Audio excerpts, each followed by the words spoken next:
Welcome to the Better Than Yesterday Everyday Podcast, where we cover anything related to behavior change that will increase your long-term wellness and happiness. And now, here are your hosts, personal trainer and RNs, Matt and Jenna. What is happening, ladies and gentlemen? Welcome back to the Better Than Yesterday Everyday Podcast. My name is Matt. Usually you would hear, and my name's Jenna, which is my wife and co-host. We're both registered nurses, and I'm a personal trainer. We're all about implementing behavior change for your long-term wellness and happiness. Jenna's taken a little bit of a hiatus, just mental health. She'll be fine. She'll be back. Don't sweat it. Today we have somebody on that I found on Instagram, and like a fanboy, just hunted him down. Was just super excited about what he's doing. I wanted to bring him on. I wanted to talk to him. He and I briefly spoke before we hopped on here, and we just wanted to let this conversation flow. I feel like we are kindred spirits, and I can't wait to get into it. Andrew Perry, bro, thank you for being here. Hey, I appreciate it. It's really surreal kind of having this whole conversation after watching the videos and being a fan for a long time, and then having the conversations and moving to this point where I now get to actually have that conversation in person with you. Cool. So that's really cool. So that's I appreciate it. Absolutely. Excited to have you on. Got a lot to pick your brain about, I think. Anyway, if you're new to this podcast, we post one every Tuesday at 5:30 a.m. Central Standard Time. A few of you have been asking, what happened to a handful of episodes here recently. If you don't know, there's a video version of each episode most of the time, and it is in the description below. Now, the past few have not had a video. That's because we were collaborating. We sort of repurposed that content, and those creators did not do a video version, so that's why you did not see it. However, every single episode is on all the major platforms, and you should go check them out, but I feel like I've plugged enough, and let's dive into this. At the top of every show, we always hit you with our gratitude point. This gratitude point is something that is meant to shift your perspective. Whether it's small, whether it's large, if it's important to you, that's what matters. I'll go first. And by the way, I have something that's supposed to be shipped today, and I am so friggin' excited to get it. It's actually weights, and you, sir, know how impossible that is to get my hands on. So if the doorbell rings, we will pick back up, and I'm so excited about it. So, what I'm grateful for, this one's a little more woo-woo. I'm very grateful for output. There was a point in my life, especially building this business, this podcast, this YouTube channel, that I overthought things. And finally, I realized overthinking comes from a lack of self-confidence. The more that I have just put out, created, made, worked on all aspects, I'm not talking just content. The more I put out, the more I realize there's less time to contemplate. And the more I put out, the more I realize the confidence actually goes up. And I just, when you create deadlines and have to stick to the deadlines, perfection is no longer the precipice of what you're shooting for. You want to meet that deadline with as good as possible, but you want to get it done. That was a long way of saying that output has done so much for me, and I know a lot of people struggle with that, of just doing, just getting started, just going, and not trying to be perfect. So damn, that was a long one. Output, I love it. So good, sir. If you have massive fan of that. Yeah, massive fan of right? That. Action is so important. So I actually wanted to touch on to one that you had stated in one of the episodes. So I did start to watch an episode just so I could get a feel for things. Sure. And you were talking about driving in your car and putting your hand outside the window. Yes. And feeling the rain. And the girls were so against it. I was like, what? You put your hand out the window, you feel the rain. It's a beautiful thing. Absolutely. Anyways, so just wanted to bring that one back to you and give you some validation. I appreciate that, because yes, thank you. I appreciate it. A handful of the people, and I was like, those are my people that are defending me on that. So yeah, go ahead, good sir. Yeah, definitely. I would say I'm happy for just moments of peace.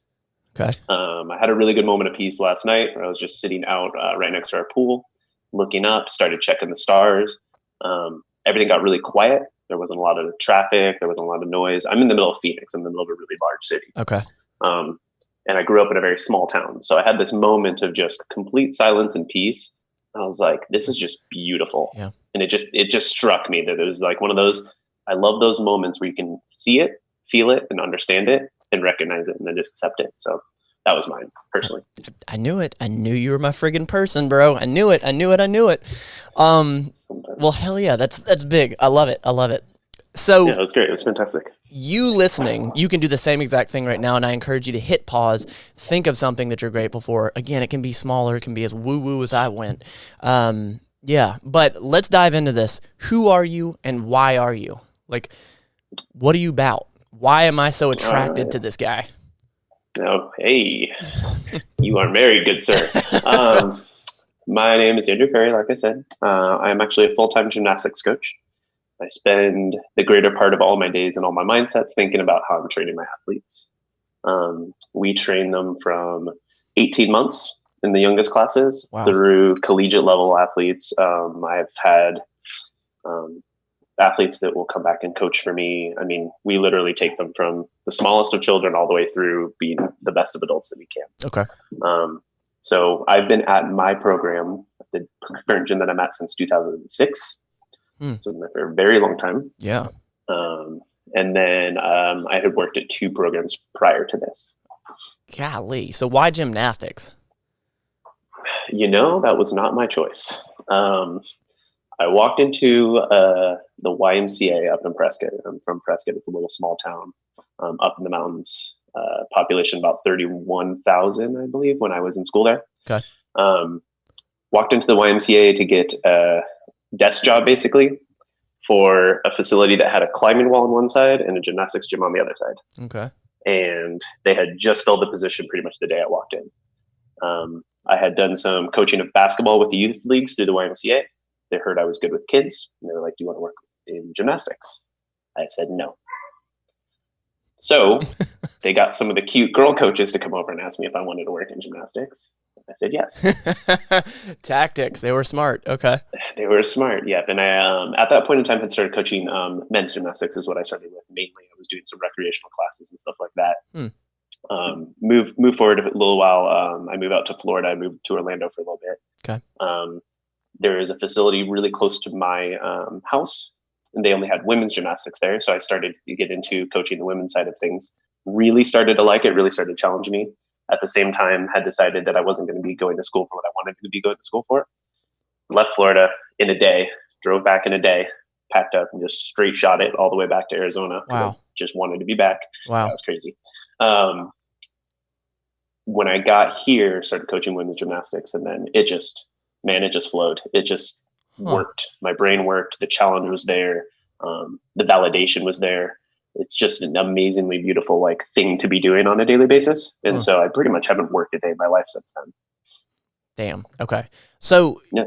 So you started teaching gymnastics. Now, did you have a history in gymnastics, doing gymnastics yourself? How the hell did that work? Not at all. Okay. Not at all. I am thankfully a good enough athlete that when I started coaching, and I'm a big believer in, if you want to coach it, you should know how to do it. 1,000%. You should have some knowledge. I've just always believed that. So there was an adult class that I started training in when I first started coaching. Interesting. I've done double backs. I've done double fronts. I've swung giants on rings. I can still kip. I can muscle up. I could go do a standing backflip outside right now. Okay. I just was athletic enough myself, and I had an understanding. I should have been a gymnast. Okay. I'm just one of those, I should have been when I was younger, and I never was. And I think when you really love something to the point that, like I said, I usually work 7 days a week. I'm usually, if I'm not working, I'm thinking about what I'm doing when I'm working. Yep. If I'm watching Instagram, I'm going through, I'm checking training videos of ooh, this is a cool technique. We can do some that kind of stuff. You just it's very much who you are from then on. So I wasn't that before, but I for sure am now. That makes sense. I actually had a girl that I went to high school with, Katie Hicks, who was a gymnast all through high school. She ended up going to college, and we would talk in high school, and I had no idea what she meant when she would say things. No idea. I remember we would have her do pull-ups in the door frame because we were so astounded that she was so strong. Okay. For a little flavor, in high school, I was about 135 to 140 pounds. I graduated high school at about 140 pounds. So, and how tall? I was a little twig. Yeah, and how tall were you? between 5'8" and 5'9" through my Okay. high school career. Yeah. Okay. Yeah. Got you. So how tall, how much do you weigh now? Like, this is me just diving straight into you, because you're a big dude. Now I put in a lot of time and effort. I am actually 194 right now. Okay. And I'm actually trying to get up to 200. I'm going to bulk up to 200 and Okay. try and put some man size on. Okay. Gotcha. I did want to go back and touch on, and then of course I want to dive into your training, but you said that you had basically dipped out on a previous career that you were going to go into. What was that, for context? Yeah, I really wanted to go into like kinesiology, exercise therapy. I really wanted to be a personal trainer. Okay. At that point in time, I had always kind of wanted to go into helping people, training people, helping them to improve, helping them to just find a way to be more than what they were. In a lot of ways, physically. I mean, even through high school, physically, well, and mentally. I think a lot of people go, physically, but there's so much value to the spirit too when you are in physical good condition. So yes, physically, but also like people are like, oh, you should be a life coach. I'm like, I don't. I just want to help. I don't want to necessarily dictate. I just want to help, and I just want to give advice, and I just want to be there for people when they need it. Well, there's so many friggin' parallels. There's so many friggin' parallels of when you mentally work on yourself, physically ties in, or vice versa. When you physically work on yourself, mentally comes from that. Like, I'm a big believer that your overall fitness or wellness, I feel like it starts mentally. However, I think it can be the reverse. And I haven't said this many times, but I think it can be the reverse. I think that you can start physically. I think for some people that are just in some type of way in their life, when they start and they pick up something physical and they continue to do that, their mind evolves. But I still think that there's some sort of mental trait there. Because for me, what happened, like, I got quote unquote jumped in a parking lot. Like, I wasn't physically harmed, but I squared up with somebody, and I realized really quickly he could have killed I'd have been dead had that really happened. And the next day I got in the gym, it was just sort of a protection piece. And then I just realized, like, it just went on and on and on, and I just grew from that, seeing my body grow and all that. So, just lost my train of thought, but that all tied in somewhere. It all tied into your mental health as well. Yeah. So. Okay. So that was sort of the trajectory for you. You had never done the gymnastics, but you started training people with gymnastics. Now, you said you did basketball. Have you trained any other athletes besides basketball gymnastics beforehand? Prior to this? No. Okay. No, I hadn't worked. I mean, we had done some coaching in basketball through the YMCA youth leagues. Like I said, I had just always been working with youth and kids and stuff like that. Okay. I was kind of always the one that was like babysitting in the neighborhood and stuff. I just always had that kind of, I want to say that leadership type of quality, even when I was very young, where they were like, they would put me in charge of watching other people. Okay. I was always the one that was like, okay, you're protecting these people, you're watching these people, you're taking care of this. That was kind of just always how I was when I was growing up. Okay. My younger sister, 6 years younger than me, I was babysitting and stuff like that. So okay, got it. Yeah. So all these ADHD moments are coming to my head. So we were briefly going to touch on like your training. So do you actually train yourself in gymnastics, or is it weight training only? What does it look like? I try to continue some of the gymnastics just because, like I said, not only do I believe you should be able to do what you are teaching, but I'm also really big about, like, I don't want my athletes to be able to best me. Yeah. So, and I have some monsters. Okay. So if they can do something, I usually have the philosophy of I better be able to do it. And if I can't do it, they better think I can. Okay. So I usually just kind of throw in enough where they're like, hey, he's still good. Like, he's still got some skills. So I'll flip with them sometimes. I'll do some rope climbs and stuff like that. I'll do some balancing, I'll walk across the beam and just show them positions and stuff. But do I do handsprings on beam? No, I don't do flicks. I don't do lays. I don't do any of that stuff. I don't tumble anymore. I don't do handsprings. Okay. I put on a lot of size on my frame compared to when I was first learning. When I was first doing any gymnastics at all, I was 145 pounds. Yeah. At 5'8". 190 right now. Yeah. That's a lot. It's slightly different. Yeah. It's a lot of pressure on the body. My shoulders don't open like they used to and stuff. So. I doubt that they would. I mean, for context, if you guys have seen me in the video, I'm 5'8" and I weigh about 165 pounds. So, I mean, that's same height, I mean, that's a lot of muscle. Yeah, we would look eye to eye. Yeah, yep. we would look eye to eye. Yep. So yeah, that was a long process. Okay.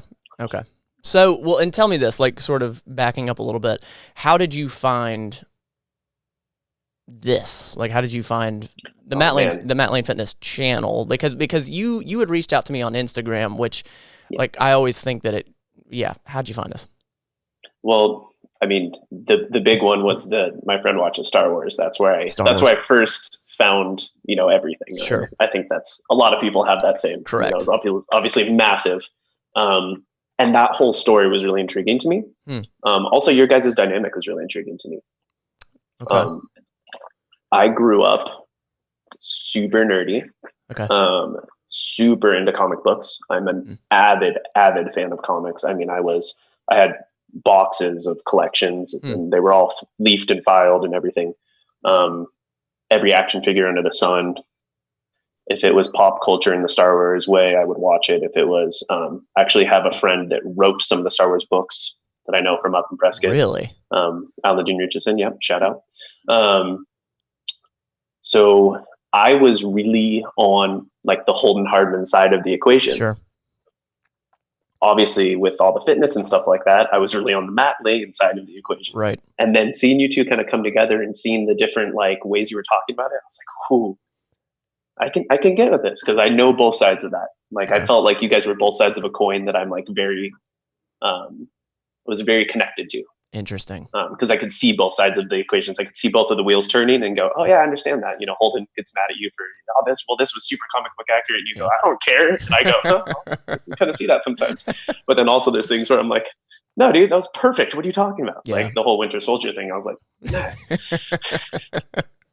That's like, it's always so interesting to me to hear how people found us. And that sounds really selfish on the surface, but the reason behind that is what intrigued that person to stick around and watch the video or to listen to whatever it is. Being a creator and putting out content, I would be lying to you if I said that it wasn't intentional of me to go down this road with Holden to create these videos on his channel first and foremost because I enjoyed it. I enjoyed creating with him. Right. He's an incredible person and I loved doing it. But I'd be lying if I said that I did not continue because some of it there was a tension there. But the reason was that I wanted to understand what everybody was so excited about. It was something that I truly did not understand. And it's truly helped me speak a different language almost. It helps me relate and understand. So for you to say that, like, it really gets my wheels turning and it gets me super, super excited because I don't believe that it's random, that yourself and other people that I've had, these fitness conversations with, or not even close to fitness conversations, just good conversations. I've contacted people on Instagram and stuff like that, like, I don't think it's random and it's because of that. So going out in the weeds here, but like, I'm very appreciative of it. The social media aspect, the connectivity. I was actually just talking to one of my friends about this last night where I was saying, it's so weird that I saw this video of these people watching a movie and just reacting to it, just saying how they feel about it. And then going from that point where you guys are in Florida, some people on the other side of the world, and then now we're having a conversation based upon you just watching a movie. It's such a very unique world we live in these days. And I grew up, I don't know how old you are. I'm 35. I grew up through no cell phones. I grew up, I remember my cousin had a beeper. Right. Like the connectivity now is really, really amazing. Yeah. And it's fantastic. It is. I just love it. And yes, it's not, I don't think it's a stretch of imagination to say that it's very unique. Yeah. Now, the way you can react and interact with people who are fans. Yeah, absolutely. Without a doubt. And I was a fan first, so. Well, awesome. So tell me this, I believe that fitness, wellness, like you train athletes, which of course it's fitness wellness, but it's obviously not general. But let's say that you were speaking to someone that was, not an athlete. In your eyes, what have you seen in your athletes that has continued them, benefited them, or showed them a way to quote unquote success in gymnastics? What has it mainly been? Has it been the mental fortitude? Has it been the nutrition? Has it been the hardcore training? Like, what is it that makes a good gymnast a good gymnast? I really think one of the biggest things that a lot of people miss and they don't understand is the amount of time it takes to really be good at something, like the amount of investment that they need to put into it. Okay. My athletes are very invested in processes. We talk about, it's not today, it's not tomorrow, it's a year from now. We talk about a new skill. We don't say, hey, you've got a new skill, we're going to be doing it tomorrow. We say, hey, in a year, we need to be at this point. Okay. Here's the steps we're going to take to get there. So it's the consistency of the process and the time and the effort. But I think the biggest thing that we really just try to instill in our athletes is self-reliance and understanding of like myself, my goals, and how I work to achieve these goals. And having that like understanding of their reasoning for doing it, and not just because a coach says, hey, go do this. Yeah. I told you to do it, so go do it. But I'm helping to guide you. We have a conversation all the time with my athletes where I say, what's my job? They go, my job's to coach. What's your job? Our job is to do. Our job is to do the gymnastics. But it's also, their responsibility. I'm not going to sit there and yell at them. I'm not going to, I don't raise my voice. I don't sit there and, you have to throw chairs and all that kind of stuff. Yeah. I ask for the best of them every single day. And I, have very serious conversations with them there. I require them to be the best they can. Damn. I love that answer.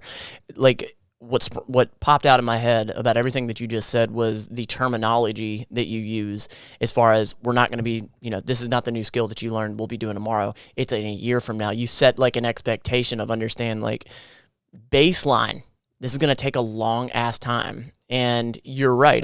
That's incredible. And I think that a lot of people lack that. That's not a dig at anybody. I think that it is sort of a societal thing of quicker now, that whole thing. But when it comes to general wellness, general fitness, that is probably one of the biggest hangups for people is that they start something and in 3 weeks they're looking for the result that, it is disheartening for me. And that is so that's why I just am on a friggin' soapbox for the rest of my life about this mental fitness thing, about how it starts up here. And just like you said, the very wording is where it starts. So that's huge. Yeah. So I've gotten the chance to, I've done a lot of things. We could just keep going. There's a lot of different things I've done in my life. I've always prided myself on being in a lot of circles. That's one of the biggest things that I've always prided myself on. Okay. It started in 8th grade, moved from Portland, Oregon to Prescott, Arizona. School system was slightly off. So in 8th grade, everyone that I was the same age as was in 7th grade. So I moved into 8th grade, brand new school, brand new system, and I'm like the baby. Okay.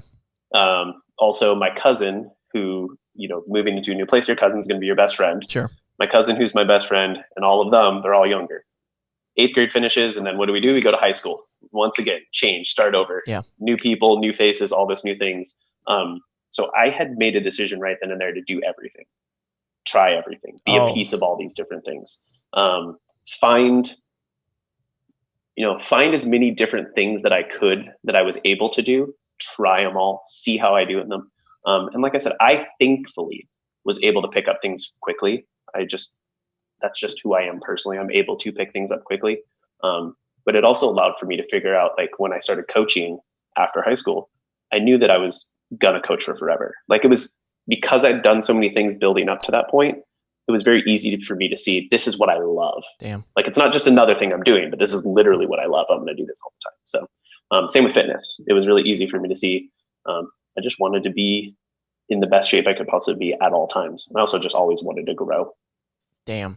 I was always like 145. I was like, I'm going to be 150. And the big thing for me is, I was like, I want to hit this level. I want to hit this level. I want to hit this level. And every time I've hit that goal, I've been like, all right, let's push it. There's something else. All right, we got it. Let's push it. Let's make it happen again. And so it's just been really nice. So yeah, that's so I think there are so many people that are lost, and we're definitely getting woo woo, but I'm good with it. Like I love it. There are so many people that I think are lost in, this is a good translation, especially when it comes to a job. They can't figure out, like I don't even think people realize, like, I hate that job. Like, I'm going to get this job. And then in 6 months, a year, they feel the same way that they did in the previous job. And I honest to God, believe that it's due to a lack of self-awareness that can be improved, that it's not making you happy. And that's why you're just moving to the next thing. And when people tell me, or, when you hear it, like, I don't know what I want to do, that is not an excuse. To me, that is, I haven't tried enough. And for some reason, there is this thing that people adopt that I don't know what it is. I'm going to stay in this. And there isn't that I'm going to go try things, and I'm just going to try until I do find what that is. And like yourself, it sounds like that's why you knew. That's why it clicked. That's why it hasn't felt like a day of work in your life, because you love it. And that's so friggin' huge that I think a lot of people miss, unfortunately. I would agree. And it's not easy. And I thankfully, like I said, did it at kind of the appropriate time to be able to do that. It's not like I had, a house I had to worry about and rent and taxes. I did it when life was carefree and easy. Sure. And I also did it kind of because I was forced to do it. It was the way for me to start learning how to fit in. It was the way for me to be, to be better at socializing and to be outside of my own bubble and all those kind of things. And during that era, that was kind of a transitional era too, in the world, because things like, I remember when I was younger, getting up in the morning and playing video games, and my cousins would be like, "Why do you always play so many video games?" Whereas like now, there's pro players that are playing video games, like the Marvel being such a huge thing in pop culture. Like, these are things that I was dreaming about when I was little and younger, and being teased for incessantly. Yep. We were, you're nerds, like you guys are, goofballs, all those kind of things. And it's just hilarious that, like, oh, now this is cool. Now it's the thing to be. Oh, okay, cool. I got you guys. So it was, for me, it was just, I was kind of forced to do it in the terms of, I needed to grow as a person. Yeah. And it was, kind of my way of finding out how to be a better person and finding out how to be social and be in all these circles. Yep. Yep. Yeah. You're speaking about just how times have changed, and, how video games, how now it's a thing. And, it's a thing. And I think it was, and don't quote me on this, but it was Ninja, one of probably the most well-known Twitch streamer. He, from 2018, massive gamer. Yeah, from 2018 to 2019, he made north of $25 million. That's unbelievable. And it just goes to show you how much things have changed. And you did touch on something. You said it's not easy, and I fully agree with you. Like, it sounds like your circumstances made it maybe made it a little more convenient for you to try everything. And I do have empathy for, the middle-aged married man out there that is unhappy, that does want to make changes, but shit, I do have a mortgage and I do have this. I have empathy for that.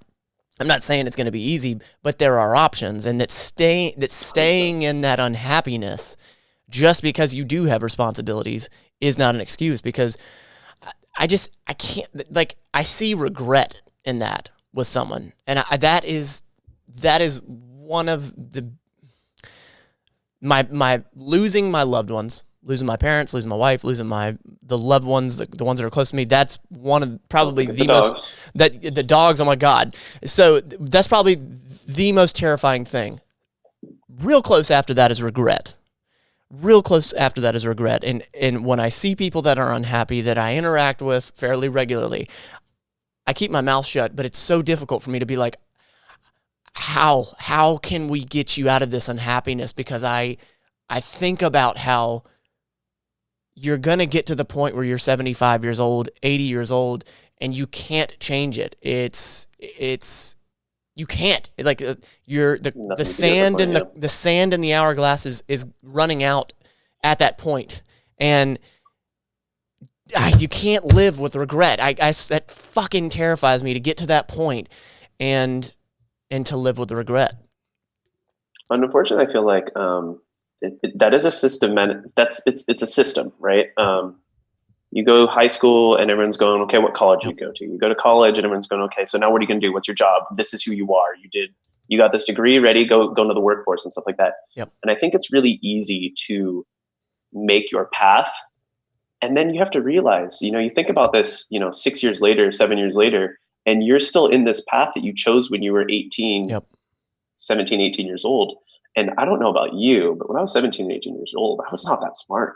I wasn't making good decisions by any means. So to think, later you're starting to hit 25, you're hitting 26, you're still in that path. Yeah. If you went that way and you really took that route. So I think people start to realize, man, this isn't who I am now. It might have been who I was, but it's not who I am now. And sometimes you have to really try to find some truth in that and start making the moves to put yourself into the person that you've become. I mean, I know I'm a different person than I was by a long shot. And I know a lot of people change every couple of years. Oh my God, without a doubt. It's hard to think you need to be in a career, for 20 years that you picked back when you were a kid. Yeah. Well, it's an interesting system. It is. Well, and some people, I think we know, some people are born to be doctors. Some people are born to be lawyers. Like, you just know. And that is awesome. If your happiness, that's what I'm talking about, is if you just know and that's what makes you happy, then go friggin' do it. You won.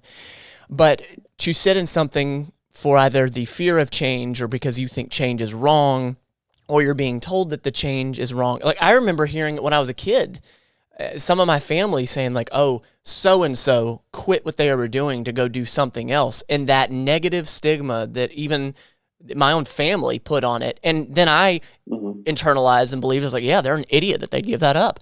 And I had that. Why would they ever do that? Yeah, why would they do that? And I had that growing up. And I just, like, change is such a friggin' good thing that if it's right for you, if it's towards happiness, that is the friggin' answer. Like, what's been resonating in my head even more so lately is that happiness is always the right answer. Happiness is always the right answer, regardless of the circumstances for the people around you. It's about you, your happiness, as selfish as that sounds. And God, yeah, 1,000%.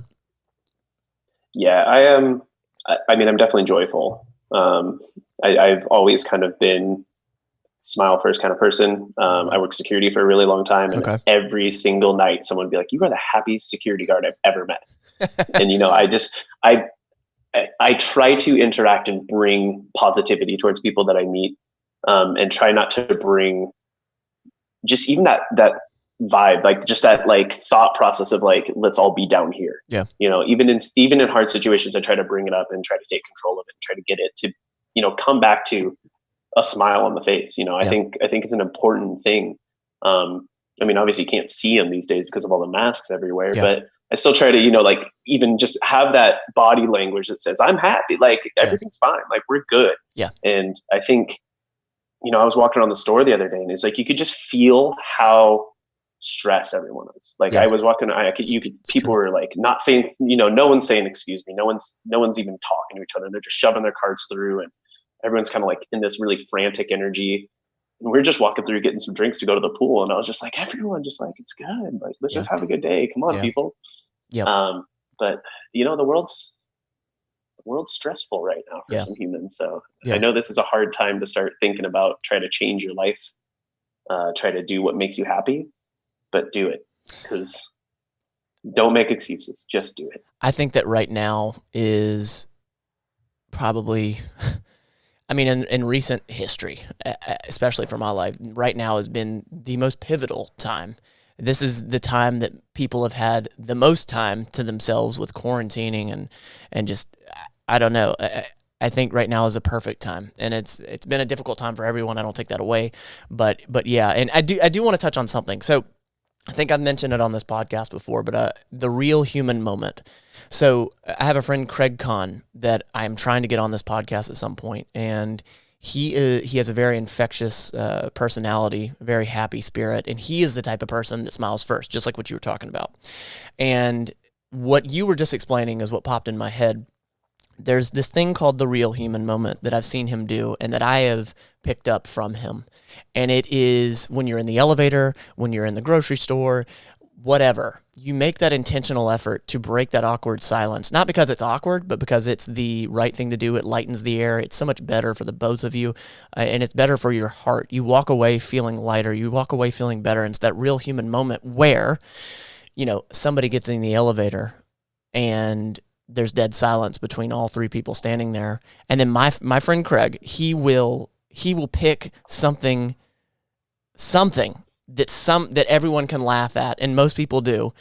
I don't know, if they're on the 7th floor, he will make some stupid joke that's like, oh, at least we're all gonna, like, that sounds, I was about to say, at least we're all gonna die together. That sounds really morbid, but that's not funny. He will say something. I laughed. I know, I thought it was funny, but he will say something to the effect of comic relief, and it gets everybody laughing. It always works, and there's just something about that real human moment. And what that really is an effort on your part to make that connection between that human, even if it's just something so small, like so small, I really like the word you used there when you said intentional. I think intentional and being mindful of that is a really important key component to this. Yeah. I like to walk a lot. I'm a walker. I love, I was little, I walked across the city. I'm not kidding. My whole family freaked out because I walked home one time. Okay. I really enjoy getting out and walking. So I'll put my headphones in, I'll call my mom and we'll have a talk, but I walk all the time. And obviously not so much right now because of all the Sure. mess and everything and everyone's things. But a lot of times, I would just think in my head, I'm like, here's the checklist. You're going to say hello to 3 people today that you don't know. Very kindly. You're going to hold a door open for someone and you're going to smile at like 3 or 4 people. And I would go through that checklist in my day and make those intentional moments of let me be a part of the world. Yep. Let me be a part of other people's worlds. And I'm not trying to take over their day, but just in a way of like that connection, that general human, real human moments, and try to be a real person. Because it's very easy to get internalized. Yep.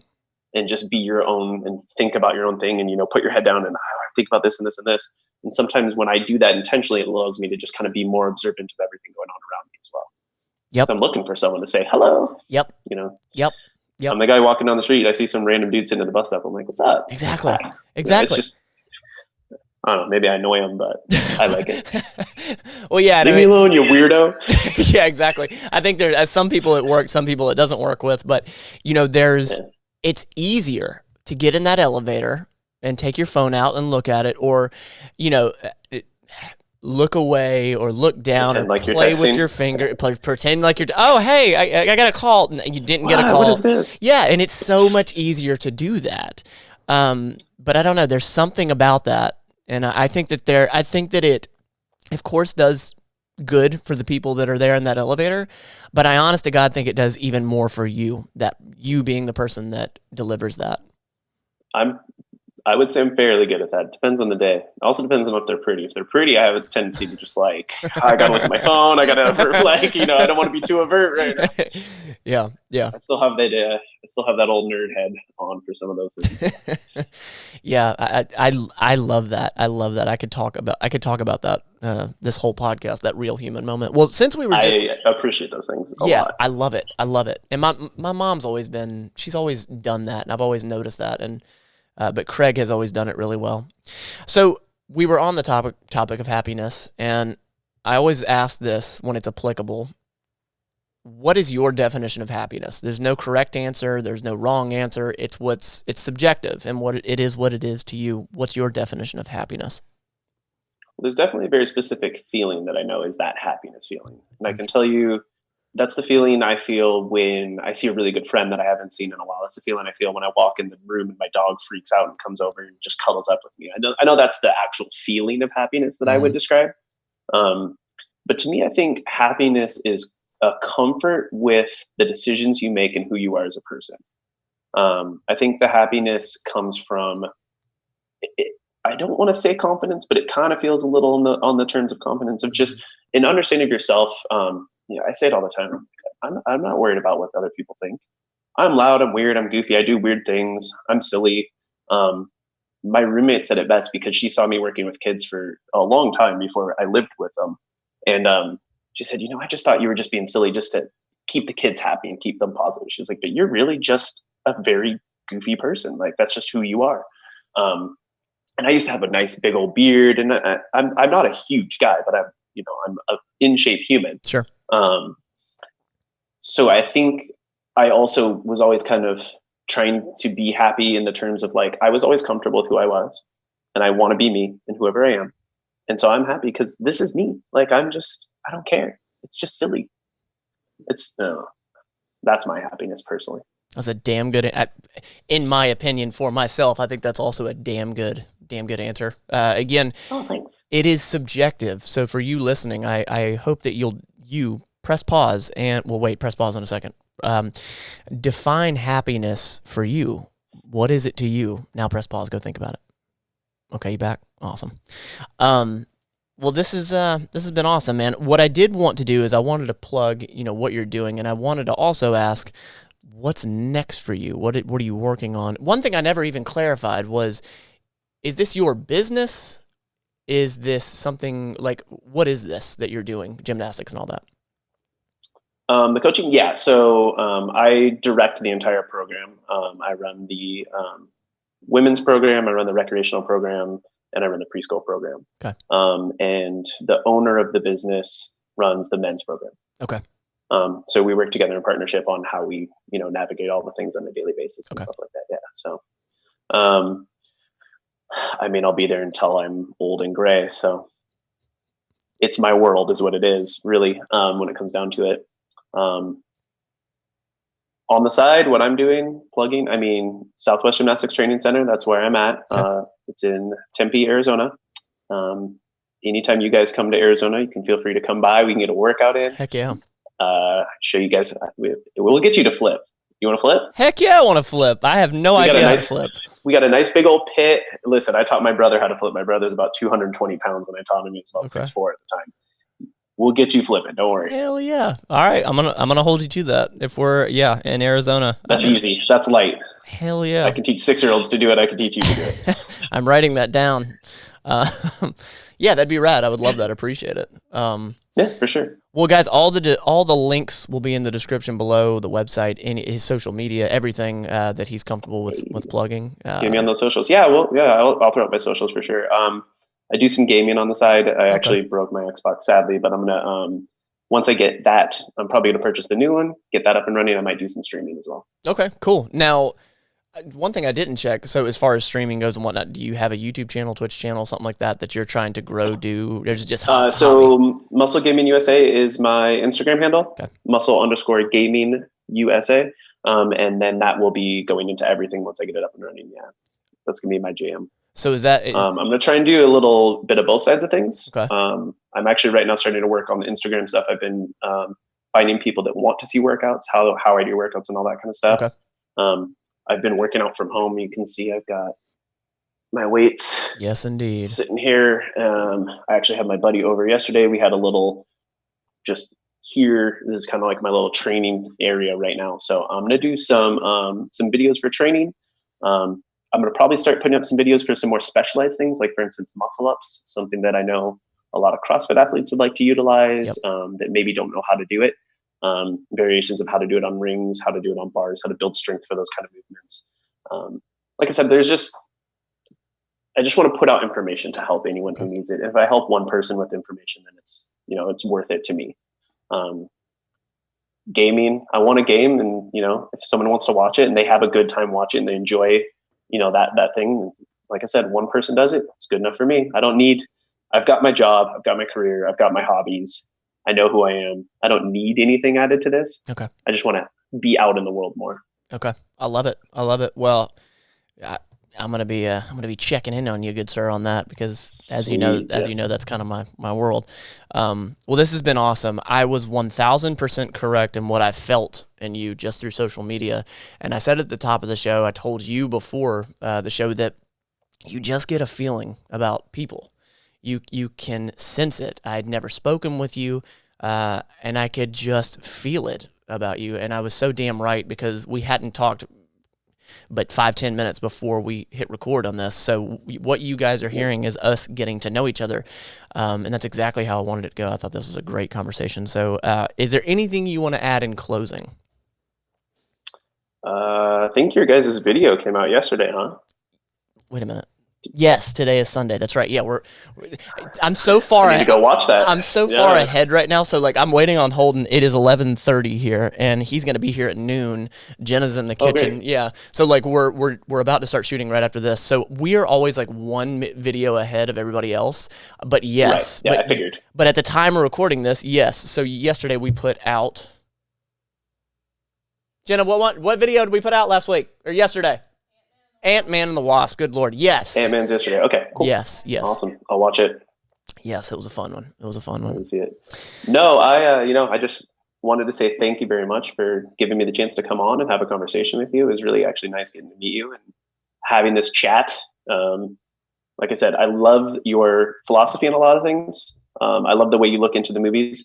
I did want to ask, and this is something that I want you and Jenna to both speak about. Do you feel like there might be a period of desensitizing to yourself when it comes to the movies that you've been watching?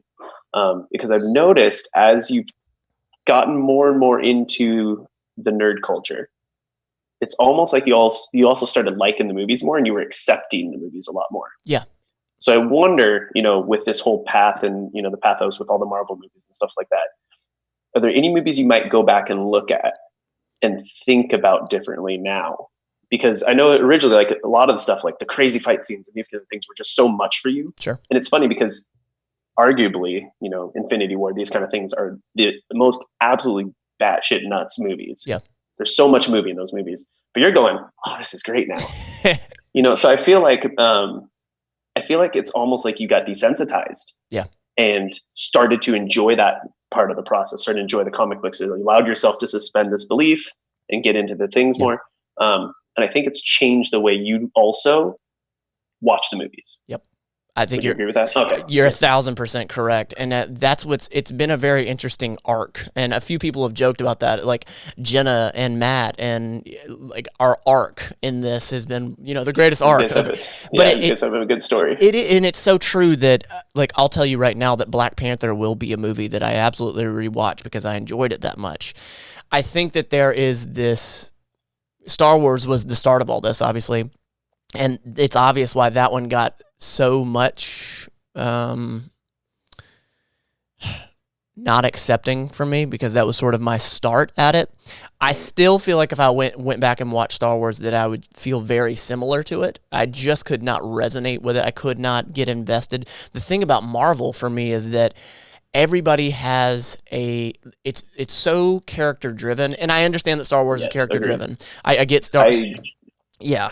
I'm gonna go with actually really looking back and really digging into it. I don't believe that the story arcs in Star Wars, obviously they're not as fully fleshed. They're not as spread out, right? They're not as fully fleshed. They just didn't have as much time and cohesive direction in each trilogy to make it fully fleshed. And you hear everyone can agree with that. Yeah. They do feel like kind of three separate stories, and especially the last ones kind of all feel a little jumbled and mixed.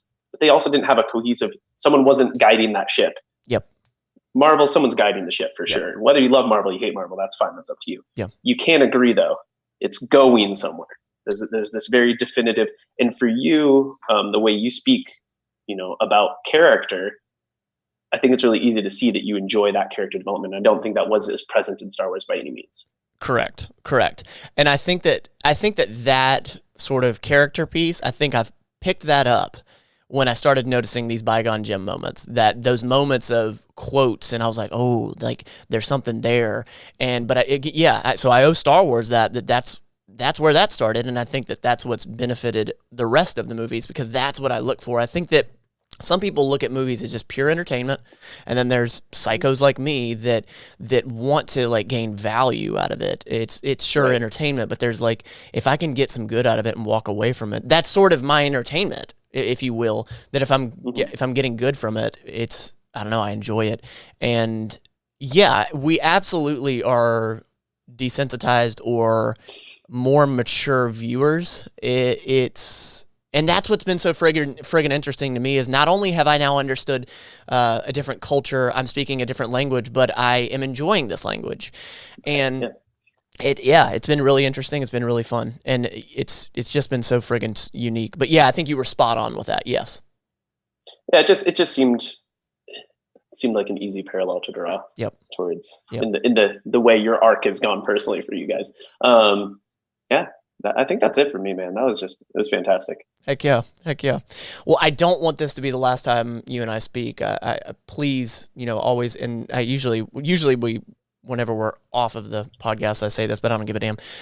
Anytime that there's, anything I can do to help, or I don't know, your spirit and my spirit, like I feel like we connect. And if there's ever anything I can do to help or be or whatever, I would so love and enjoy that. So please don't look at this as our last conversation.